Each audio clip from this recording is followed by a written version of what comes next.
नमस्कार दोस्तों, स्वागत है आप सभी का आपके अपने YouTube channel GK search engine पर। आज है 10 सितंबर और 10 सितंबर से रिलेटेड राजस्थान करंट अफेयर्स के जितने भी इम्पोर्टेंट क्वेश्चन हैं उन सभी को हम इस वीडियो में डिस्कस करने वाले हैं। तो पूरा वीडियो बहुत ध्यान से देखना और वीडियो के एंड में मैं आपसे एक क्वेश्चन पूछूंगा जिसका आंसर आपको कमेंट बॉक्स में देना है।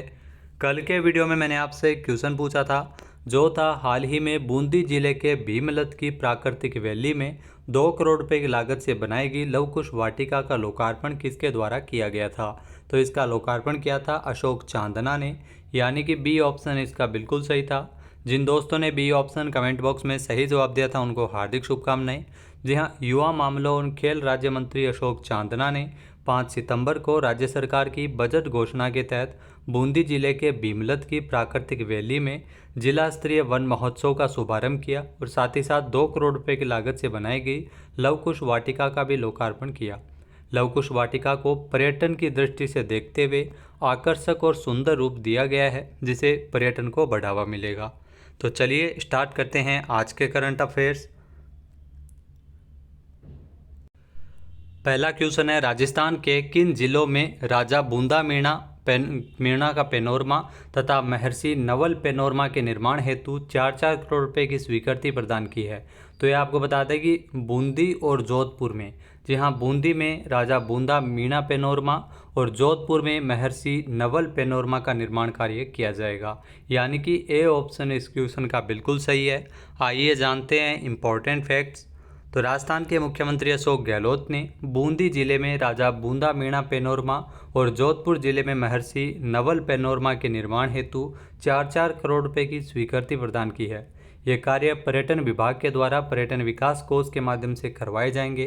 राजा बूंदा मीणा ने बूंदी की स्थापना की थी, जबकि महर्षि नवल ने दलितों के उत्थान और निचली जाति के लोगों को एकजुट करने में महत्वपूर्ण भूमिका निभाई थी।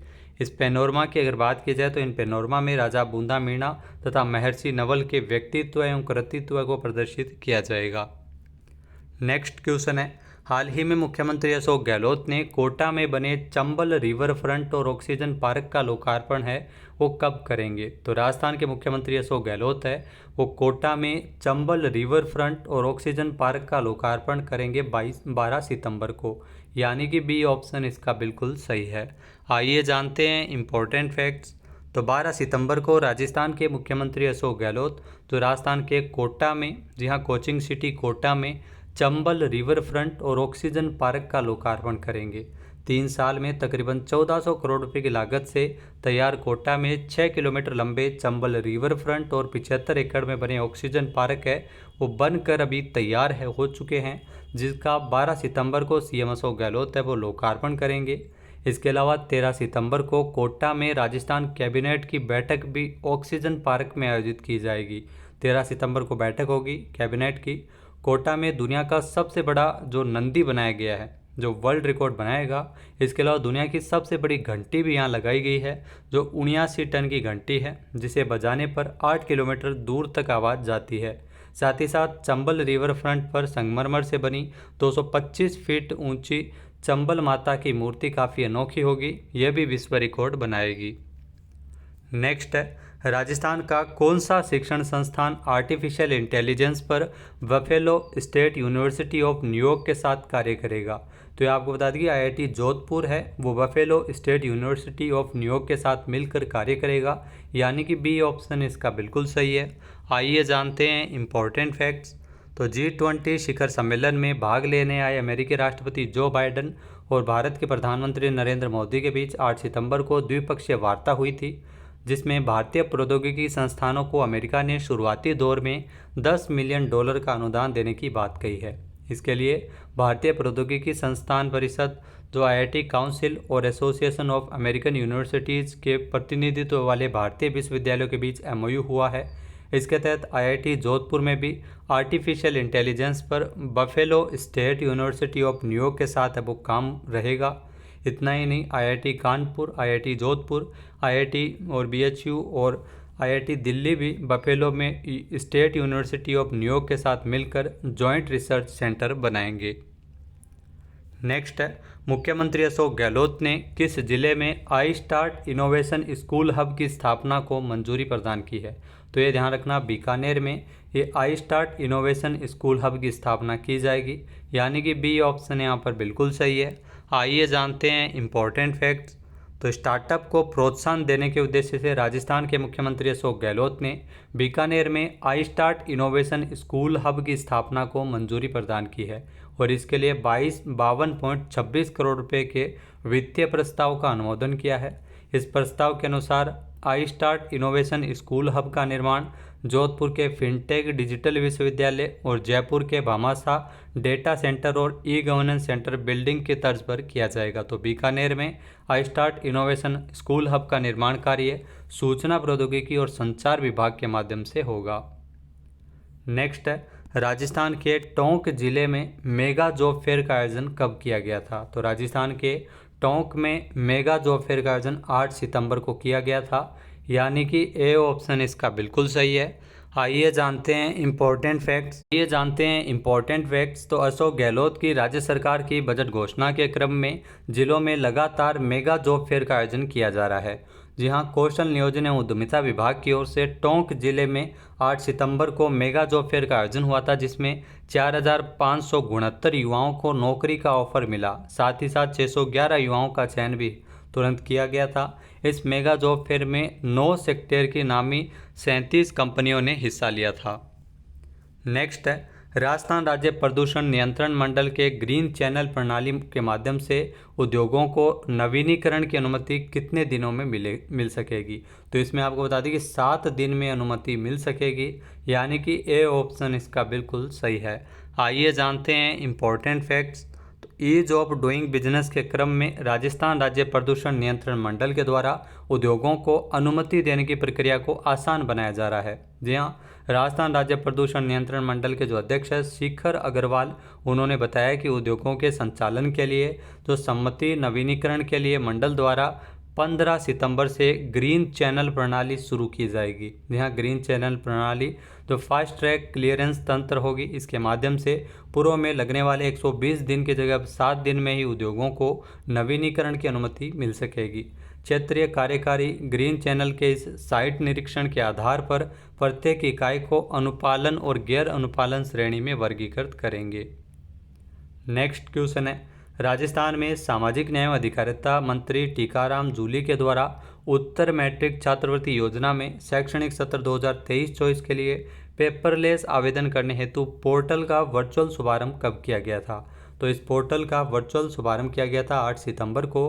बी ऑप्शन इस क्वेश्चन का बिल्कुल सही है। आइए जानते हैं इम्पोर्टेंट फैक्ट्स। तो सामाजिक न्याय एवं अधिकारिता मंत्री टीकाराम जूली के द्वारा 8 सितंबर को विभाग के द्वारा संचालित उत्तर मैट्रिक छात्रवृत्ति योजना में शैक्षणिक सत्र 2023-24 के लिए पेपरलेस आवेदन करने हेतु एक पोर्टल का वर्चुअल रूप से शुभारंभ किया है।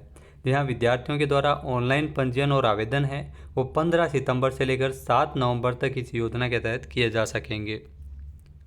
नेक्स्ट है, राजस्थान वक्फ विकास परिषद के उपाध्यक्ष का पदभार किसने ग्रहण किया है। तो राजस्थान वक्फ विकास परिषद के उपाध्यक्ष का पदभार है डॉक्टर इकराम खान ने ग्रहण किया है, यानी कि बी ऑप्शन इसका बिल्कुल सही है। आइए जानते हैं इम्पोर्टेंट फैक्ट्स। तो राजस्थान वक्फ विकास परिषद के मनोनीत उपाध्यक्ष डॉक्टर इकराम खान ने 8 सितंबर को विधि विधान के साथ शासन सचिवालय में पदभार ग्रहण किया है। अल्पसंख्यक मामलात एवं वक्फ विभाग ने हाल ही में डॉक्टर इकराम के नियुक्ति के आदेश है वो जारी किए थे। राज्य सरकार की नियुक्ति के आदेशों के अनुसार डॉक्टर इकराम का कार्यकाल है वो 5 वर्ष तक के लिए निर्धारित किया गया है। नेक्स्ट है, हाल ही में दिल्ली के प्रगति मैदान में स्थित भारत मंडपम में G20 समिट का आयोजन कब किया गया है। तो ये ध्यान रखना, G20 समिट है जो दिल्ली के प्रगति मैदान में आयोजित हो रही है भारत मंडपम में, और इसका आयोजन 9 से लेकर 10 सितंबर तक किया गया है, यानी कि बी ऑप्शन इसका बिल्कुल सही है। और यह क्वेश्चन आपके लिए काफ़ी महत्वपूर्ण रहने वाला है। आइए जानते हैं इम्पोर्टेंट फैक्ट्स। तो दिल्ली के प्रगति मैदान में स्थित भारत मंडपम में G20 समिट का आगाज़ हुआ है। 2 दिन ये 9 और 10 सितंबर तक इसका आयोजन हो रहा है। दुनिया की 20 प्रमुख अर्थव्यवस्थाओं के दिग्गज नेता एक साथ बैठे और वैश्विक मसलों पर मंथन इसमें किया जा रहा है। इस दौरान पीएम मोदी ने शिखर सम्मेलन की शुरुआत की और अफ्रीकन यूनियन को G20 के स्थायी सदस्य के रूप में शामिल करने का ऐलान किया। तो ये आपको ध्यान रखना है, अब G20 का नाम बदलकर G21 होने वाला है, क्योंकि अफ्रीकन यूनियन को स्थायी सदस्य G20 का बनाया गया है। अफ्रीकन यूनियन में 55 देश शामिल है।